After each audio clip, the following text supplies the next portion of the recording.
What's up everyone and welcome back to the MMA Zone. Today, let's get started with Michael Chandler responds to Ariel Helwani's claims. According to Ariel Helwani, the UFC 303 headliner between Michael Chandler and Conor McGregor is in limbo, with the UFC working behind the scenes to figure out a contingency plan. In the post on Instagram, Chandler seemingly addressed the situation this week, writing, "Let the flies talk. They're only talking to justify their own self-perceived limits. Don't let them put their limits on you. Nobody ever got to where they wanted to by listening to the limiting beliefs of others. Run your own race. Move forward with complete disregard to previous failures, future opposition, and the current mediocre minds that will try to deter you.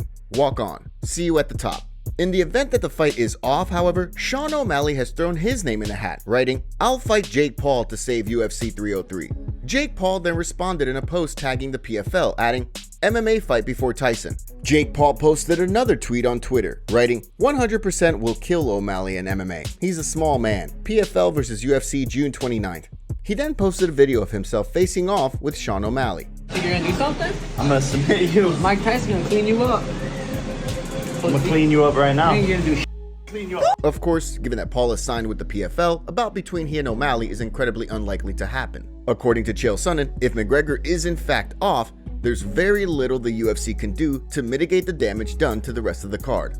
No, there is only one Conor McGregor. And if you were to replace it and keep the card as intact as you could, which simply means you keep Chandler in the main event, the only one that you could do close would be Max Holloway, 155, and the BMF belt. But because that's the only one that you could do, they might just pull Chandler completely. It might be a situation where you got to bring in Max and Topuria right now. It might be a situation like that where you scramble to some degree. I will just remind you that as much as we're all sure that Izzy and Duplessis are going to fight, they have not announced that fight. So, I mean, there are certain things that you could do to ease the blow, but make no mistake, there's only one Conor McGregor. Conor McGregor posted a cryptic message to his Instagram story, possibly shedding light on the current situation with UFC 303. In the video, McGregor talks about injury, and on the post, he put a sad face and prayer hands. It's being speculated that he's confirming an injury during his training camp. Ariel Helwani followed up on the situation on his Twitter, writing, "UFC is not intentionally trying to drag out this 303 saga. They're burning the midnight oil trying to find a replacement solution. The issue is there are not a ton of options available right now. If there was, they would have announced it already and moved on." He then replied to a fan asking if the fight is off, writing, "It's not 100% off, but I'd be extremely surprised at this point if it remains, and they are actively negotiating with multiple camps to find a replacement. But it's all up in the air still. But they are proceeding at this time like they need a replacement." With International Fight Week rapidly approaching, the UFC will have to figure things out sooner rather than later. Next up, let's take a look at Israel Adesanya sends a warning to UFC roster. While the expectation is that Israel Adesanya will return to the octagon to fight Dricus du Plessis in Perth, the former champ has made it clear that he isn't returning for the sole purpose of reclaiming the title. Speaking in a video for his YouTube channel, The Last Stylebender spoke about his return, putting the UFC roster on notice. I'm excited. It's been a year, or almost a year, like 11 months by the time I get back in the octagon. People always like, "Oh, I hope you get the belt back. I hope you get the belt back." Like, I have belts. I don't need any more belts. I'm coming for heads. That's what I want to do. It's just a few that I have to touch. I'm excited to come back, but everything comes at its own time. So right now, it's just this time for training, chilling, working, relaxing, healing. And then when it's time for killing. Interestingly enough, while Chael Sonnen pointed out that the du Plessis-Adesanya fight hasn't been booked yet, the description of Adesanya's latest video on YouTube revealed that The Last Stylebender has begun camp for his next bout, which is rumored to be against du Plessis at UFC 305, as many fans have suspected, given that it sounds as though it's only a matter of time before the UFC makes the fight official. Next up, let's take a look at Daniel Cormier reveals the truth on clip. The competitive rivalry between Jon Jones and Daniel Cormier may be in the past. However, the pair have continued to take verbal jabs at one another online over the years. Recently, a clip emerged from the new UFC docuseries on Roku in which Jones spoke with members of the UFC broadcast team by phone. At one point, while speaking with John Anik, Jones asked if DC was there, which led to a rather interesting back and forth between the two former rivals. After the call ended, Cormier gave the middle finger to the camera, leaving many fans with the impression that he was giving Jones the finger. During a recent video for his YouTube channel, Cormier cleared the air. I asked him about the fight, specifically how he would approach Cyril Gane and every other thing. And then the UFC pans to me and I flip him off.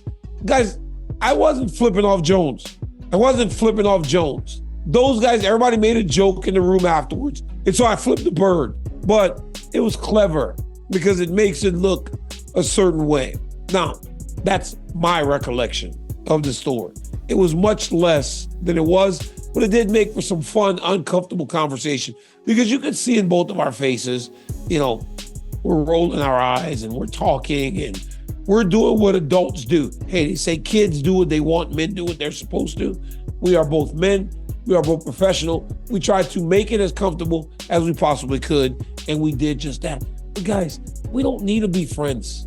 As Cormier went on to explain, there was a time when he opted to skip calling Jones's fights. However, as fans saw at UFC 285, Cormier has since decided that since he's not actively competing, he's putting the past rivalry behind him in order to call Jones's fights. Next, let's take a look at Gilbert Burns breaks silence on UFC leak.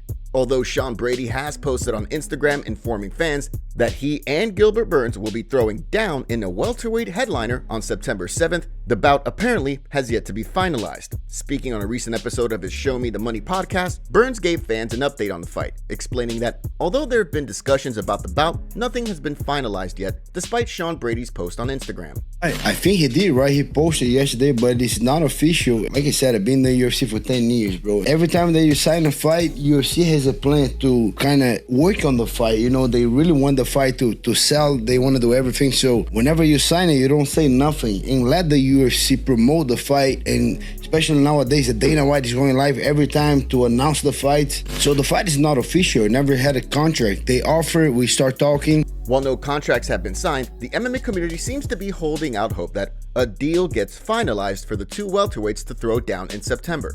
Burns will, of course, be looking to snap a two-fight skid that recently saw him lose to Jack Della Maddalena at UFC 299 in March, while Brady will be looking to build on a submission victory over Kelvin Gastelum back in December.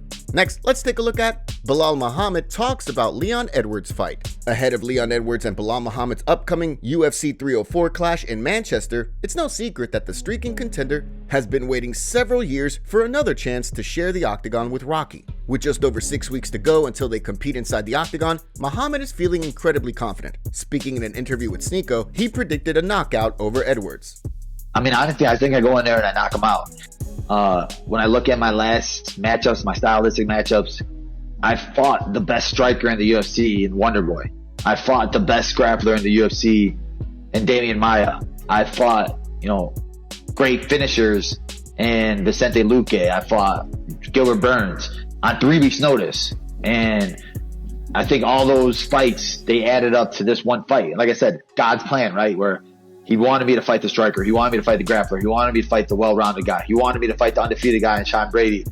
And all those things, they just leveled me up. And I think right now, the version of myself, the best version of myself, and I think that Leon's going to get in there. Him and his team, they're in Manchester, they're going to be surprised. They're going to be in for a rude awakening. The current odds for the fight have Muhammad sitting as a slight underdog with plus 160 odds on DraftKings, while Edwards sits as a negative 192 favorite. Now, let's shift gears and take a look at Cory Sandhagen sends a warning to Umar Nurmagomedov. Although Umar Nurmagomedov has never tasted defeat throughout his professional career, Cory Sandhagen believes that when the two share the octagon in Abu Dhabi later this summer, he will be the first one of Nurmagomedov's opponents to have their hand raised. Speaking in a recent interview with Sportskeeda MMA, the top-ranked bantamweight shared his thoughts on the bout.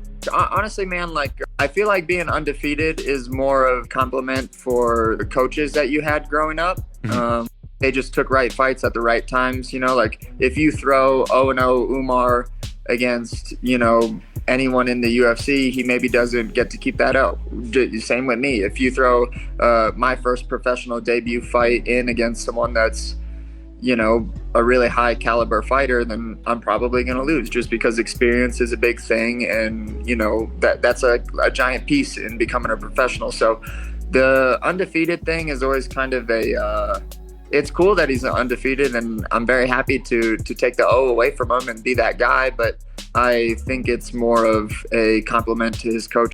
Ahead of the fight on August 3rd, Nurmagomedov sits as a pretty comfortable negative 265 favorite for the fight, while Sandhagen sits as a plus 215 underdog. With a chance to enter the bantamweight title picture, the stakes couldn't be higher for both fighters. Well, it looks like Khamzat Chimaev is reportedly out of his UFC fight with Robert Whittaker. Earlier today, Whittaker posted this on Instagram with the caption, "Anyone, anywhere, anytime."